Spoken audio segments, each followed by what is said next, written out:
Yeah. You must be blinded by the lights. We came to shine here.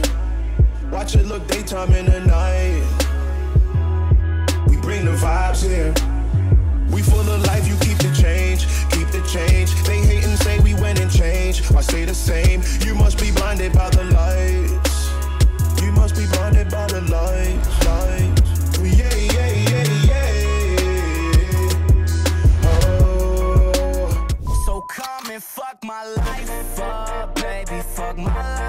만나서 반갑습니다. 바리스타 박승규입니다. 이번 영상편은 바리스타 편입니다. 제가 아주 특별한 게스트분을 초대했는데요. 저희 구독자분들한테 인사 한번 부탁드리겠습니다. 안녕하세요. 게스트 바리스타로 활동하고 있고 커피 템플의 대표이자 바리스타인 김사홍입니다. 반갑습니다. 박수 안 쳐주세요. 오케이. 저희가 1년 만에 이제 또 촬영을 하게 됐는데요. 벌써 1년 지났어요? 네. 그때 반팔 입고 찍었으니까 그때 엄청 더웠잖아요. 맞아요. 네, 땀 흘리면서 그 영상을 3편까지 찍었는데 맞다. 네. 기억납니다. 네. 편집만 거의 20일에서 30일 정도 걸린 것 같아요. 네, 그때는 한 달 동안 영상 촬영은 안 하고 편집만 했어요. 뭐야, 그 시간 즐거워하는 줄 알았는데 너무 말이 많았나요? 아니요. 정보가 너무 많아서. 오케이. 네. 근데 그 영상을 보고서 발라꼬르테가 많이 판매가 됐다 이런 소리가 있던데. 그거는 제가 판매자가 아니니까 잘은 모르겠는데 도움됐다는 이야기는 저도 피드백 많이 받았어요. 엠버서더. 네, 저는 엠버서더니까. 그래서 근데 질문도 적절하게 잘 많이 해주셨고, 그리고 저도 그 질문에 따라서 대답할 수 있었고, 답정너로 저한테 질문을 던지셔가지고 설득하고. 네네, 맞아요. 네, 이번에 뭐 달라꼬르테 신형 모델이 나온다고. 제로 나와요. 네. 저 어저께 써봤잖아요. 아, 정말요? 저 괜찮아요. 그래서 그 영상을 또 한번 같이 찍어야 되는데. 그러네. 저번에 작년에 그렇게 이제 XT 가지고 했으니까 이번에 신형 모델 가지고 할 수 있으면은 괜찮겠다. 네. 그 바리스타로서 다른 테크닉이 있다고 하면 또 그 영상에 담아도 굉장히 좋을 것 같고요. 네, 좋습니다. 지금까지 촬영하신 영상을 보니까 네. 머신 아니면 뭐 툴툴에 관련된 거 네. 이런 영상들을 많이 촬영을 하셨더라고요. 맞아요. 네, 이번 영상에는 바리스타 김사홍이 누구인가 이런 영상을 좀 담아보고 싶어서 이렇게 요청을 드렸던 거거든요. 네, 그럼 질문 드리도록 하겠습니다. 바리스타를 시작하게 된 계기가 궁금합니다. 저는 돈 벌려고 시작했어요. 커피를 좋아해서 뭐 이거 아니면 안 되겠다 뭐 이래 사실 솔직히 말씀드려서 그런 생각 없었어요. 저는. 그리고 커피를 전혀 잘 몰랐어요. 드립하고 에스프레소가 뭐가 다른지도 모르는 채로 그냥 직업의 하나로서 보고서 시작했어요. 저는. 그러니까 제가 30에 커피 시작했는데 30 전에 커피가 아니라 다른 어떤 꿈이 있었고 그 꿈을 위해서 20대를 내내 10년 동안 이제 30까지 해오고 있었는데 어느 순간 제가 그것을 평생 할 수 없겠다라고 생각하게 됐어요. 그래서 그거를 놓고서 그러면은 새로운 직업을 찾아야 되는데 뭘 할 수 있을까 고민을 하면서 여러 가지 직업들을 이제 살펴보고 있었는데 어느 날 신문의 주말 섹션에 커다란 하트 사진이 하나 짠 하고 나타났어요. 근데 이제 그걸 봤더니 이제 막 에스프레소 커피가 이제 카페들이 이제 생겨나고 있고 스타벅스에 대한 이런 기사들이 있었는데 그걸 보면서 이거다 싶었어요. 그때 보면은 우리나라에 뭐 바리스타 관련 학과가 있는 것도 아니고 심지어 바리스타 자격증도 없었어요. 그때는. 그러다 보니까 그렇다면은 아무나 할 수 있다는 뜻이네. 뭐 자격증을 요하지도 않을 거고 관련 학과를 나와야 된다는 증명이 있어야 되는 것도 아니고 누구나 할 수 있다는 뜻이잖아. 그래서 이거 하면 되겠다 그 생각을 했었고 나중에 카페 하나는 적어도 차릴 수 있겠지. 딱 여기까지 생각하고 바리스타를 해야겠다 하고서 시작한 거예요. 커피를 뭐 교육을 받고 그 다음에 이제 직장 생활을 하면서 이제 성장해 나가는 거잖아요. 근데 이제 저는 바리스타가 상품이라고 생각을 해요. 저라는 사람이 이제 상품인데 이 상품의 가치를 얼마큼 올릴 거냐에 따라서 이제 받는 페이가 좀 다를 거라고 저는 생각을 했거든요. 그래서 저는 그렇죠. 저의 가치를 띄우기 위해서 계속 노력했던 것 같아요. 직장 생활을 하면서. 결과를 보자면 이제 우리나라를 대표하는 이제 바리스타 챔피언십에서 이제 우승을 하셨잖아요. 네네. 그 과정이 좀 궁금해요. 어떻게 이제 시작을 하시게 됐고, 그리고 대회를 어떻게 준비하셨는지. 제가 대회를 나가게 된 계기는요, 커피가 이렇게 재밌을 줄 몰랐어요. 그러다 보니까 이제 남자들이 왜 게임에 빠지면 밤새 게임만 하듯이 커피만 하다 보니까 더 잘하고 싶고, 그리고 또 인정받고 싶잖아요. 이제 인정을 받으려면 이제 무대가 필요한 건데, 그게 이제 대회였던 거죠. 대회는 이제 룰이라는 게 있고, 그 룰에 따라서 스코어가 매겨지는 그 시트가 이제 점수 항목들이 있잖아요. 근데 저는 시트를 보지는 않았어요. 시트를 보는 게 아니고 에스프레소를 어떻게 하면은 제일 맛있게, 그리고 내가 원하는 대로 뽑을 수 있을까, 이것이 저의 유일한 관심사였어요. 그래서 대회 나가가지고 남들은 전체적으로 에스프레소, 그때 당시에는 카푸치노, 그리고 시그니처 커피, 이 세 개를 코스를 이렇게 해야 되니까 세 개를 적절히 배분을 해가지고 연습을 한다든지 이렇게 했겠지만, 저는 그게 아니라 에쏘만 붙잡고 있는 거예요. 왜냐면은 에쏘를 한 번은 맛있게 만들었는데 두 번째 또 뽑았을 때 아까처럼 똑같이 만들 수 있을까? 그리고 세 번째, 다섯 번째, 10번째, 20번 뽑아도 내가 그걸 해낼 수 있을까? 이거에 대한 이제 의구심. 그리고 실제로 해보면 또 그렇게 안 되잖아요. 그럼 왜 안 될까? 어떻게 해야지 내가 아무 때고 추출을 했을 때 늘 최상의 에스프레소가 나오게 할까? 이거를 이제 붙잡고 있었죠. 그때 당시에 지금 생각해보면 약간 이제 건방졌는데 라떼아트가 유행이고 막 이랬거든요.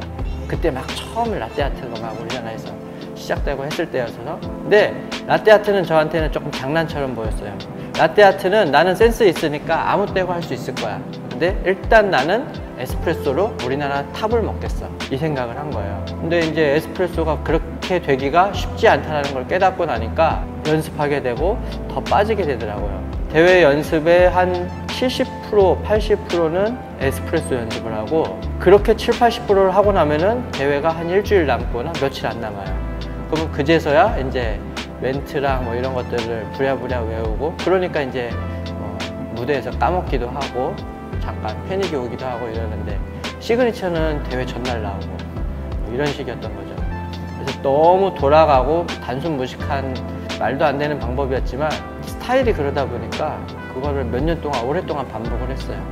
그런데 오랫동안 그렇게 에스프레소 하나에 초점을 맞춰갖고 반복하다 보니까 에스프레소 하나는 굉장한 자신이 붙고 확신이 생기고, 그러고 나니까 그 뒤에 일들이 쉽게 갖다 붙여지더라고요. 기본이 되고 나니까. 저한테는 이제 에스프레소 연습이 대회 연습의 대부분이었지만 그 몇 년의 기간이 지금의 저를 만들어줬다고 저는 생각을 해요. 그러면은 챔피언이 되셨을 때도 그 시연도 마찬가지로 에스프레소가 마음에 들 때까지 그것만 집요하게 이렇게 하셨다는 거죠? 다양한 변수를 가지고서 다 테스트해보고, 그 중에서 어떤 조합으로 했을 때 내가 원하는 상태를 만들어낼 수 있는가, 그리고 한번 만들어내는 게 아니라 꾸준히 만들어낼 수 있는가, 이거를 이제 연습을 하죠. 그렇다면 대회를 치르실 때 무대에 올라갔잖아요. 네네. 근데 그 무대에서는 굉장히 긴장되잖아요. 긴장되죠. 네, 저는 손도 많이 떨거든요. 엄청. 손도 많이 떨어가지고 어어. 이 그 카푸치노 할 때, 뭐 지금 밀크 베버리지라고 하지만 그때는 이제 카푸치노였잖아요. 카푸치노 할 때 너무 떨리니까 몸에 최대한 붙이고 잔도 떨리니까 이렇게? 잔도 바닥에다 내려놓고 했어요, 저는. 아, 놓고 네. 그 위에서 이렇게 이렇게. 되게 어렵잖아요. 되게 어려운데 사실 떠는 것보단 나. 이래서 그걸 연습을 엄청 많이 했었어요.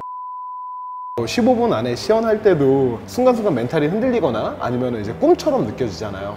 그 어떤 경험이 있는지. 아직도 좀 사람들이 저 만나면 놀리듯이 얘기하는데 템포를 놓고 온 거예요. 그래서 처음에 멘트하고 이제 에스프레소 추출을 한다고 하고서 포토필터 뽑고, 포토필터를 이제 그라인더에 탁 올려가지고 커피를 받고 그루밍을 했어. 누르려고 하는데 내 템포 템포가 안 보여. 템포가 어딨지? 그래서 이렇게 봤더니 심사위원들이 놀래가지고 헐, 저게 무슨 상황이자 이렇게 쳐다보고 있고, 그래서 백룸에 있네? 그래서 내려놓고 잠시만요 하고 막 뛰어갔어요. 그리고 시간은 쭉 가고 관중들 다 쳐다보고 있는데, 파이널에서 이런 일들도 있었고, 그리고 멘트가 생각 안 나서 오랫동안 이제 뇌가 정지된 상태로 서 있었던 적도 있었고, 하여튼 별일 다 있죠 진짜. 그런 시련을 극복하고 어쨌든 이제 챔피언 자리까지 올라왔는데 제가 봤을 때는 에스프레소에 너무 많은 집착을 하셔서 그런 상황들이 벌어지지 않았나. 근데 그래도 결론은 이제 챔피언이 되시는 거니까 굉장히 뭐 훌륭한 거고.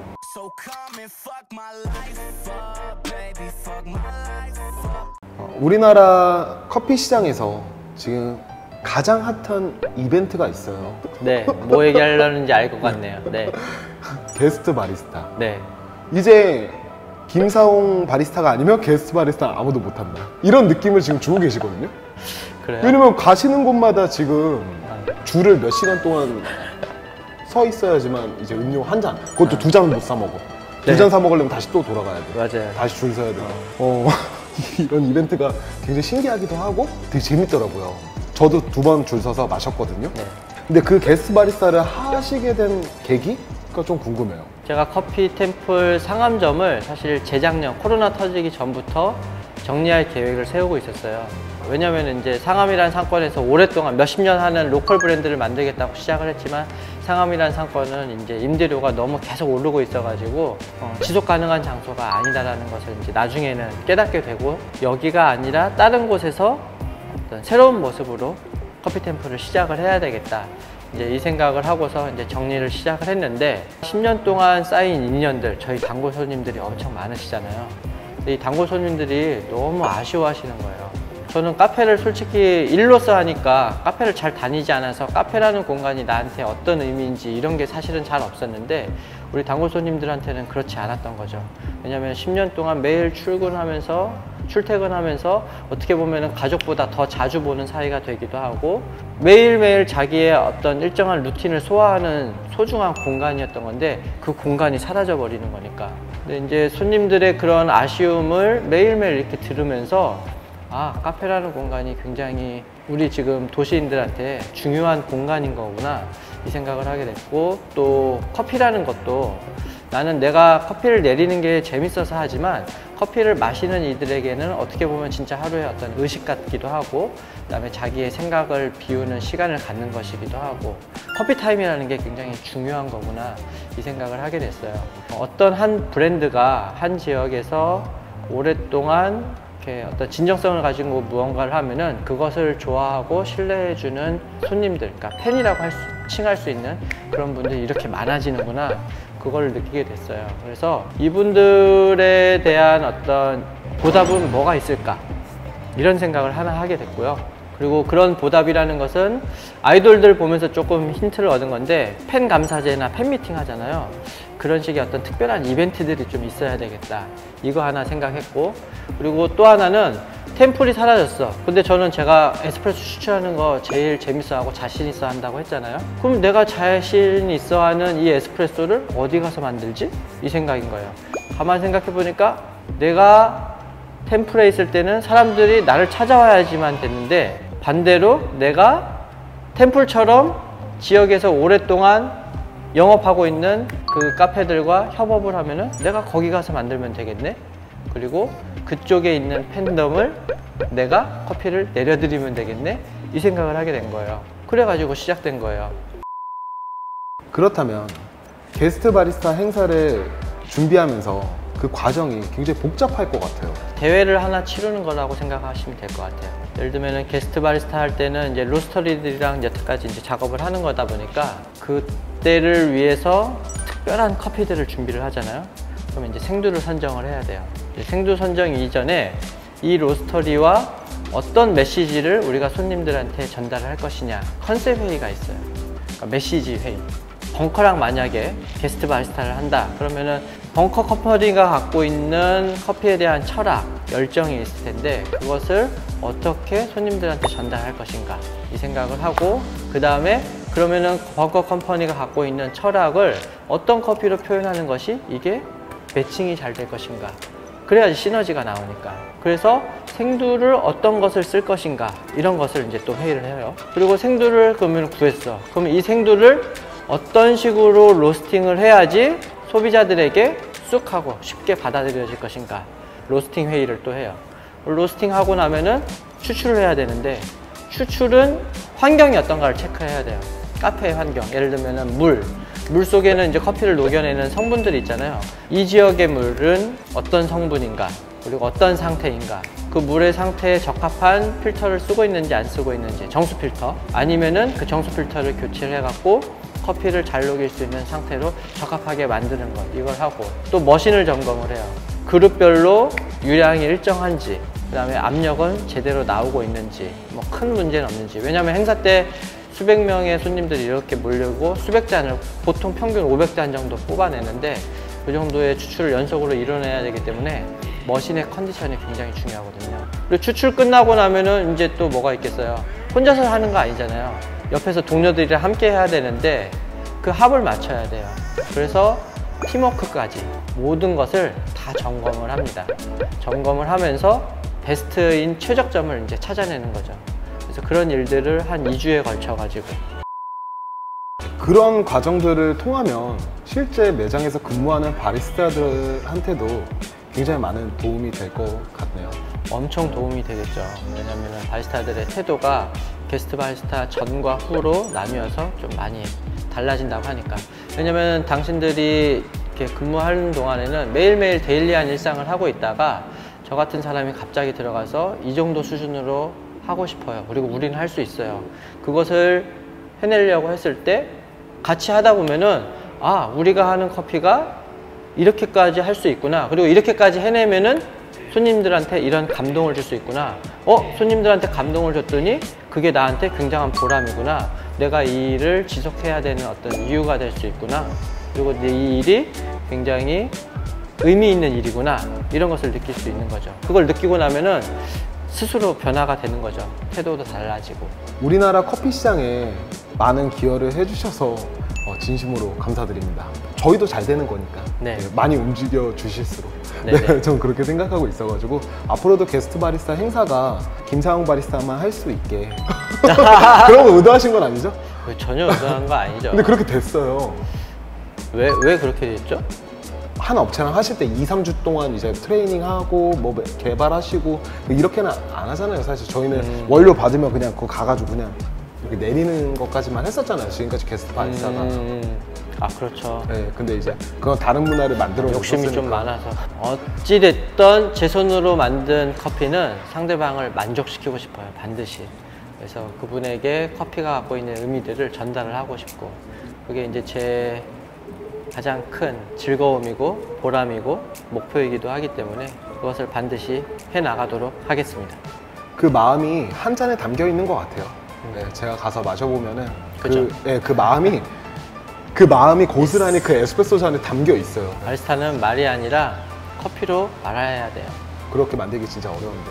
우리도 만들 수 있어요. 노하우를 전수해주세요. 자, 그러면은 마지막으로 저희 구독자분들한테 네. 인사 한번 부탁드리겠습니다. 자, 바리스타 박승규 채널을 보고 계시는 많은 애청자분들, 저희 아주 멋진 작업을 하나 하려고 준비하고 있습니다. 그 작업 과정도 잘 지켜봐 주시고요. 그 과정을 통해서 우리가 커피를 통해 손님들에게 어떤 의미들을 전달하는지, 손님들이 어떤 의미를 받아들이게 되는지 그 과정을 한번 잘 지켜봐 주시면 고맙겠고요. 앞으로 바리스타 김사홍의 모습 관심 가지고 지켜봐 주시면 감사하겠습니다. 감사합니다. 아, 말이 이상해요. 괜찮았어요. 자, 그러면 이렇게 영상 종료하도록 하겠습니다. 감사합니다. 아, 이상해.